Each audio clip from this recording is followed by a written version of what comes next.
رضی اللہ تعالیٰ عنہ فرماتے ہیں بھوک زیادہ لگتی تھی نا جب مجھے تو میں حضرت عمر سے، ابو بکر سے، عثمان، مولا علی سے کوئی مسئلہ پوچھ لیتا تھا، اور جب میں مسئلہ پوچھتا تھا تو وہ مجھے روٹی کھلا دیتے تھے۔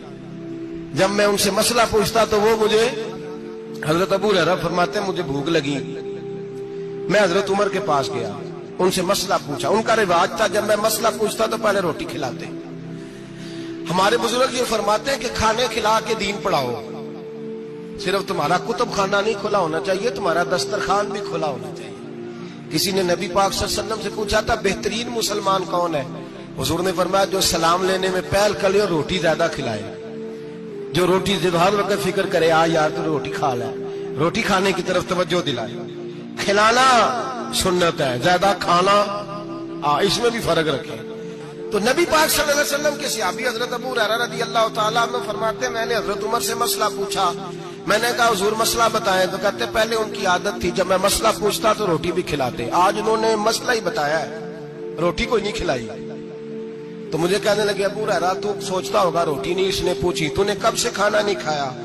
میں نے کہا آج صبح سے۔ تو جناب عمر کہنے لگے میں نے کل صبح سے نہیں کھایا، چل ابو بکر صدیق کے گھر مسئلہ پوچھتے ہیں۔ کہتے ہیں جناب صدیق اکبر کے دروازے پہ گئے، جا کر کے ان سے مسئلہ پوچھا۔ ان کی بھی عادت تھی جب کوئی مسئلہ پوچھنے جاتے تو دسترخوان بچھا لیتے، کہتے آؤ روٹی بھی کھلاتا ہوں مسئلے بھی بتاتا ہوں۔ کہتے ہیں گئے تو انہوں نے بھی مسئلہ بتایا، روٹی کوئی نہ پوچھی۔ تو کہنے لگے عمر ابو ہریرہ تم لوگوں نے کل پرسوں سے نہیں نہ کھایا ہوگا، اور ابو بکر کو 4 دن گزر گئے ہیں، تھوڑا سا دودھ ملا ہے یا کھجور ملی ہے، روٹی کوئی نہیں ملی، چلو در رسول پہ چلتے، آؤ حضور کی بارگاہ میں۔ کہتے ہیں نبی پاک کی بارگاہ میں آئے، حضور نے چہرے دیکھے، کریم سے مسئلہ نہیں پوچھنا پڑا۔ میرے مصطفیٰ کریم نے فرمایا بھوک لگی ہوئی ہے تم تینوں کو، 3-4 دن ہو گئے؟ اللہ کے رسول نے فرمایا مجھے پورا ہفتہ ہو گیا ہے۔ سبب کچھ اور ہے جس کو تو خود سمجھتا ہے، زوال بندہ مومن کا بے زری سے نہیں، بھوک نقصان کا وجہ نہیں بنی، وجہ کوئی اور بنی ہے۔ رشوتیں جو بازار گرم ہوئے ہیں لوٹ مار کے، یہ روٹی کے لیے نہیں، یہ زیادہ کھانے کے لیے، یہ بینک بیلنس کے لیے گرم ہے۔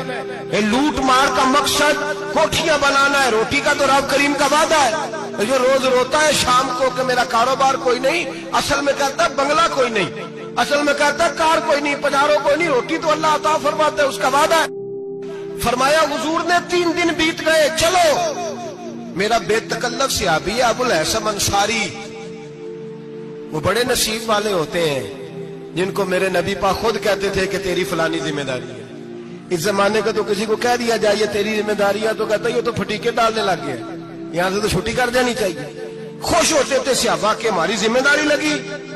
کہتے ہیں حضرت ابو الحسن انصاری کے گھر گئے، نبی پاک نے فرمایا بھوک بڑی لگی ہے کھانا لا۔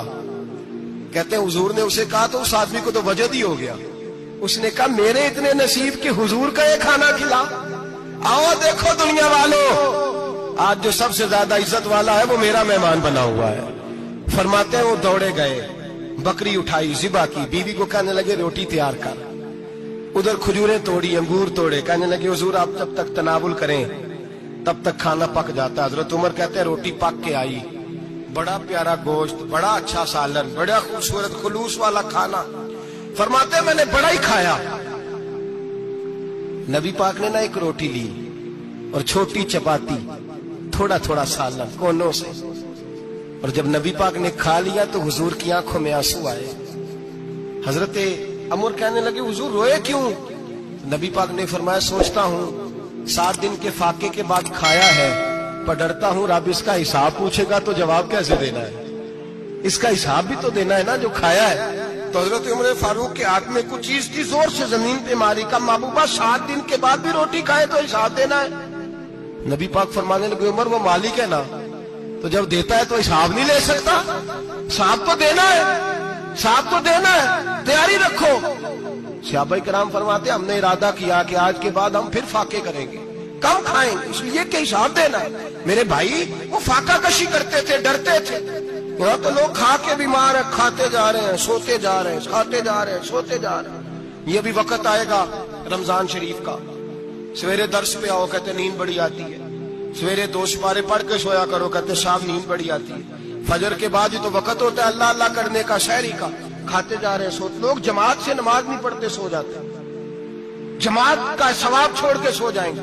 بھائی رمضان مبارک میں فاقہ کشی کی ٹریننگ ہوتی ہے، فاقہ کشی کی تربیت لے، رمضان میں روکے اپنے آپ کو، تربیت ہوگی۔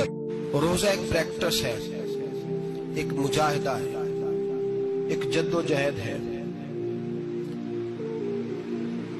جد و جہد کس چیز کی؟ اللہ کی رضا کے مطابق اپنے آپ کو ڈھالنے کی جد و جہد۔ صوم کا لغوی معنی ہوتا ہے رک جانا۔ حلال رزق سامنے پڑا ہے، حلال مشروب سامنے پڑا ہے، حلال رشتہ بیوی کا موجود ہے، لیکن ان سب چیزوں سے حالت روزہ میں رکنا، اللہ کی رضا کے لیے رکنا، اس کا نام روزہ ہے۔ نبی پاک علیہ السلام نے جوانوں کو حکم دیا ہے، یا معاشر الشباب، او جوانوں، یا رسول اللہ کیا حکم ہے؟ فرمایا یا نکاح کر لو اگر طاقت ہے، نہیں طاقت تو روزے رکھو۔ حضور روزے سے کیا ہوگا؟ فرمایا تمہارا نفس کچلا جائے گا، شیطان وسوسہ اندوزی نہیں کرے گا۔ حضرت جناب سیدنا جنید بغدادی، بغداد کے پیر سے کسی نے پوچھا تھا آج سے 1100-1200 سال پہلے، وہ تو زمانہ ویسے نیکی اور پرہیزگاری کا تھا، کہا بابا جی مرد اور عورت نیک ہو، بغیر پردے کے، بغیر حجاب کے، بغیر دیوار کے بیٹھ کر ایک دوسرے کو دین سکھا سکتے؟ حضرت صاحب بتائیے، مرد اور عورت نیک ہو تو بغیر پردے اور حجاب کے ایک دوسرے کو دین سکھا سکتے ہیں؟ تو حضرت جنید بغدادی فرمانے لگے سکھانے والا حسن بصری ہو اور سیکھنے والی رابعہ بصری ہو تو پھر بھی بغیر پردے کے بیٹھنے کی اجازت نہیں۔ تو مفتی صاحب کو اجازت کس نے دی؟ مولانا صاحب کو اجازت کس نے دی؟ بڑا وہ نہیں ہوتا جو ٹی وی پہ زیادہ آتا ہے، بڑا وہ ہوتا ہے جو رسول اللہ کے دین پہ عمل زیادہ کرتا ہے۔ حضرت عبداللہ ابن مسعود رضی اللہ تعالیٰ عنہ فرماتے زیادہ باتیں کرنے والا عالم نہیں ہوتا۔ حضور پھر عالم کون ہوتا ہے؟ فرمایا پڑھو قرآن، انما یخشی اللہ من عبادہ العلماء، فرمایا بڑا عالم وہ ہوتا ہے جو اللہ سے زیادہ ڈرتا ہے، اس لیے کہ رب فرماتا ہے میرے بندوں میں سے جو عالم وہ ہیں جو اللہ سے زیادہ ڈرتے ہیں، خوف رکھتے ہیں۔ تو میرے بھائی رمضان المبارک میں بچنا ہے۔ روزہ کس پہ فرض ہے؟ امیروں پہ کہ غریبوں پہ؟ جی کہنے نے میں میرا تو کام ہی محنت مزدوری والا، میں کیسے روزہ رکھوں؟ میں تو دیہاڑی لگاتا ہوں تو روزہ کیسے رکھوں؟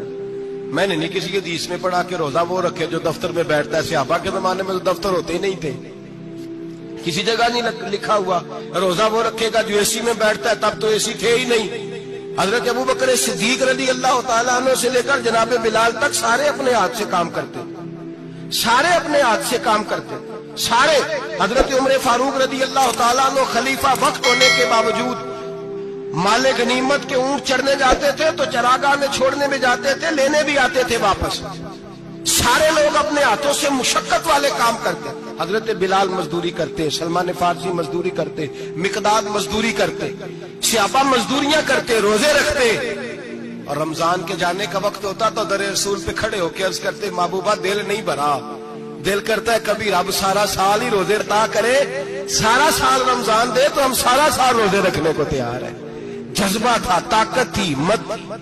میرے نبی پاک نے فرمایا لکل شیء زکات وزکات الجسد الصوم، فرمایا ہر شے کی زکات ہوتی ہے، وجود کی زکات روزہ ہے، روزے رکھو جسم کی زکات نکل جائے گی۔ فاقہ کرنا بھی میرے نبی پاک کی سنت ہے، مسواک کرنا بھی سنت ہے، اور فاقہ کرنا بھی۔ مسواک والی سنت زیادہ اپناتے ہیں لوگ، فاقہ کرنا بھی نبی پاک کی سنت ہے۔ ایک صاحب مجھے کہنے لگے جناب بیٹھ کے کھانا حضور کی سنت ہے، میں نے کہا کبھی کبھی نہ کھانا بھی نبی پاک کی سنت ہے، نہ کھانا بھی حضور کی سنت ہے۔ اور ہمارے فقہاء نے لکھا ہے جو روٹی زیادہ کھاتا ہے اس میں دو باتیں پیدا ہو جاتی ہیں، کیا کیا؟ ایک بولتا زیادہ ہے، دوسرا سوتا زیادہ ہے، غافل ہو جاتا ہے۔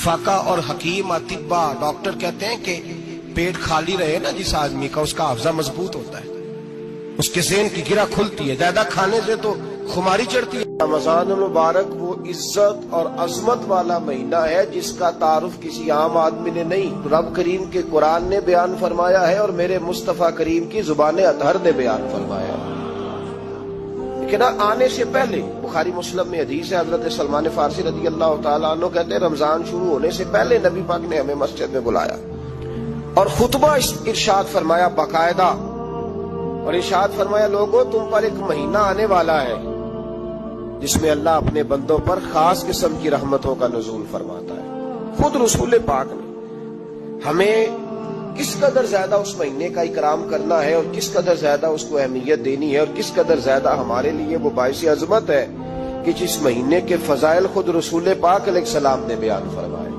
اور نبی پاک صلی اللہ علیہ وسلم نے فرمایا کہ اس مہینے میں تم نفل پڑھو گے تو اللہ فرض کے برابر ثواب عطا فرمائے، اور فرض کا ثواب اللہ 70 گنا عطا فرمائے۔ کتنا بولیے؟ وہ صحابہ کا مزاج یہ تھا کہ جہاں انہیں پتہ چلتا تھا نا اس نیکی کا ثواب زیادہ ہے تو وہ بھاگ کر اس نیکی کی طرف توجہ کرتے تھے۔ آپ صحابہ کی سیرت کی کتابیں دیکھیے، حضرت انس بن مالک رضی اللہ تعالیٰ عنہ فرماتے ہیں جب نبی پاک علیہ السلام نے رمضان کی شان بیان کی تو صحابہ کا یہ مزاج بن گیا کہ وہ اپنے سارے کام رمضان سے پہلے سمیٹ لیتے تھے، رمضان شریف سے پہلے سارے کام سمیٹ لیتے، لینے دینے کے معاملات صاف کر لیتے، خریداری ہو جاتی، گھر کے اندر کوئی کام کرانا ہوتا تو وہ رمضان سے قبل کرا لیتے، یکم رمضان کو وہ مسجدوں میں ڈیرے لگا لیا کرتے، وہ کہتے تھے نیکیاں جمع کرنے کے ایام ہیں، نیکیاں۔ دیکھیں نا سب سے مصروف ترین زندگی ہمارے نبی پاک صلی اللہ علیہ وسلم کی زندگی ہے۔ 23 سالوں میں نبی پاک علیہ السلام نے 2300 سالوں سے بھی زیادہ کام کیا، بڑا مصروف وقت تھا حضور کا، تین زندگی نبی پاک کی، اس کے باوجود اللہ کے رسول ہر سال 10 دن کا اعتکاف کرتے تھے، ہر سال۔ ایک سال جہاد پہ گئے تھے، اعتکاف نہیں ہو سکا، اگلے سال میرے نبی پاک نے 20 دنوں کا اعتکاف فرمایا۔ میرے نبی پاک صلی اللہ علیہ وسلم نے فرمایا 11 مہینے جنت سجائی جاتی ہے اور پھر رمضان میں اللہ اپنے بندوں کے لیے جنت کے دروازے کھول دیتا ہے۔ 1 گھنٹہ پہلے صفائی کرتے ہیں مہمان نے آنا ہو تو 1 گھنٹہ، ورنہ بچے دوبارہ سے پھر چیزیں بکھیر دیں گے، 1 گھنٹہ پہلے صفائی ہوتی ہے، لمبی نہیں، لیکن میرے نبی پاک نے فرمایا رمضان کے لیے رب کریم 11 مہینے جنت کو سجاتا ہے۔ چھوٹی بات ہے روزے آ گئے، معمولی حیثیت ہے، ہم لوگ انہی معاملات میں، میں منع کرتا ہوں، ہمیشہ منع کرتا ہوں، آپ کو ہر سال منع کرتا ہوں، میں پابندی سے 1-2 اخبار ڈیلی دیکھتا ہوں، میرا ناشتہ نہیں ہوتا جب تک اخبار نہ ہو، چونکہ بزرگوں کا فتویٰ ہے جمعے کا خطبہ وہ دے جو عالمی حالات سے باخبر ہو۔